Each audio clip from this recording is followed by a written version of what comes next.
got it. Luke Rockhold says, Oh, fucking of course, Luke Rockhold. That fucking... Go on. Bisping should be stripped of the middleweight title. Bisping has fought nobody in the top 10 in the last year and a half.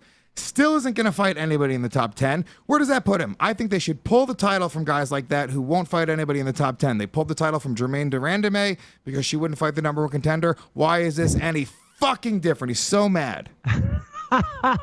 What do you have to say to that, Michael Bisping? Oh, my God. That is hilarious. That is the funny... Thank you, Luz, for telling me that, because that's the funniest thing.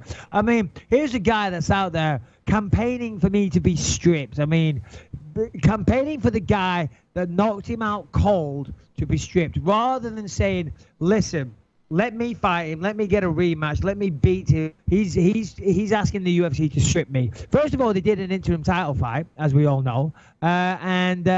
You know, now Robert Whittaker is injured. And I feel like I make this point all the time, but I accepted a fight against Yoel or Whittaker, Rockhold. They're both the number 1 and number 2 contenders, okay? And whoever won that fight was supposed to fight me. Whittaker won, and he's injured, so shut the fuck up. In the meantime, we're going to do a big money fight. I'm going to fight George St. Pierre. It's going to be great. Everyone's going to love it. It's going to be an awesome fight. And then I'm going to fight Robert Whittaker, who's the number 1 contender. It's not going to be you, Luke Rockhold, that got knocked the fuck out cold 3 minutes, okay? Your head was bouncing around like a fucking pinball machine, okay? You're fighting David Branch. I don't know who David Branch is. By all accounts, he's supposed to be a very tough fighter, coming over from another organization, making his UFC fucking debut. Shut the fuck up. Go fight Billy No Name. Hopefully win. Get yourself back in the title talk, buddy. Don't sit out there talking shit from the sidelines.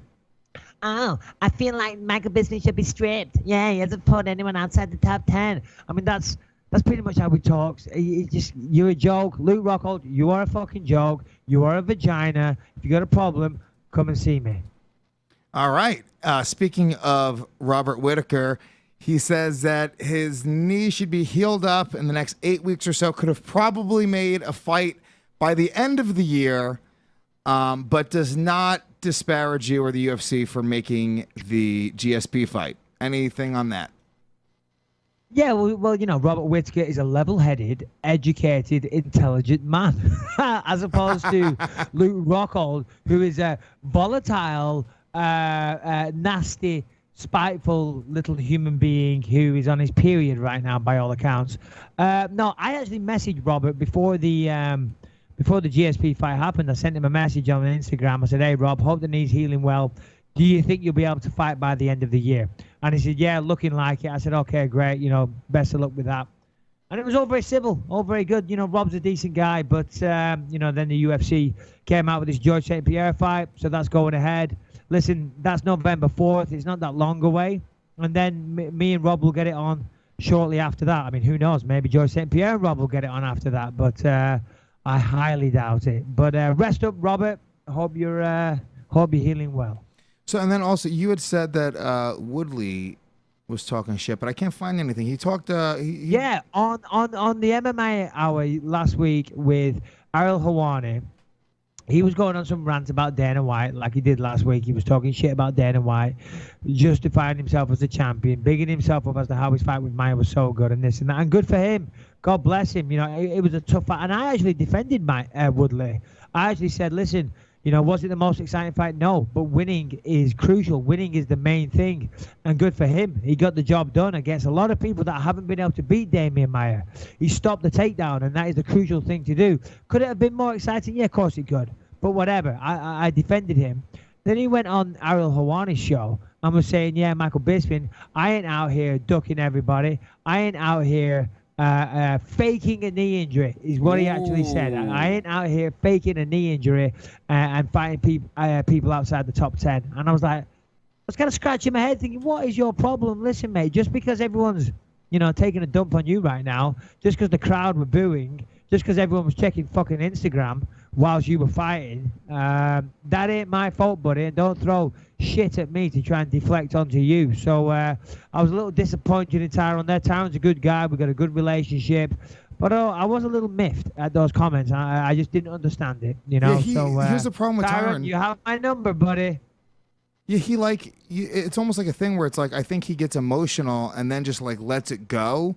And you and Tyron really get along. Like I've seen you guys like interact. I've done shows with you guys together, and it's almost like, you know. Tyron's a good guy. I like Tyron. Tyron Woodley is a good guy. I respect him. He's a hell of a fighter, fantastic fighter, great athlete, understands the game, very intelligent. We work together at Fox. I've got nothing but respect for Tyron Woodley. Listen, and I don't hold it against him because it's hard. You know, I mean, a lot of people that are listening to this, they don't understand, they don't realize. You go out there, you do a training camp, you give up your entire life. Well, I mean, to be honest, to get to this point, you've dedicated your entire life anyway, just to get to this point. Then you do a training camp, typically 8 weeks. You sacrifice everything. You sacrifice time away from your family. Then you go out there, you fight with your heart and soul. People criticize, and you can't keep everybody happy. And there's a lot of fucking little assholes on the internet that like to talk shit. And I guess it was even harder when Dana was critical. So he was just lashing out, I think. He was just upset. You know, he just didn't understand it. And I think he felt a little bit victimized. And he was lashing out. So I don't hold it against him. I really don't. He's a good dude. And I think he was just in a bad place. Didn't he? What happened with that? Didn't he threaten to leak some shit if Dana White didn't publicly apologize to him? Yeah, he did. Yeah. I mean, I don't know. I have no idea what he was threatening, but he did say, "You know what I'm talking about." I hear it in your voice that you have an idea. Unless you apologize, I'm going to leak some shit, and you know what I'm talking about. So, yeah, I'd like to know what that shit is, but I have no idea. Wow. Maybe it was that you're faking a knee injury. Maybe that was him leaking it. Yeah, exactly. The fucking asshole. Then he says that I'm faking a knee injury. I'll tell you right now. I had 2 knees. I am sick of saying this. 2 knee surgeries back to back. And it's still hurting now. I went for a run this morning.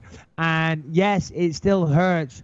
You fucking asshole, Woodley. You can feel, let me send explain me a you text something. and apologize.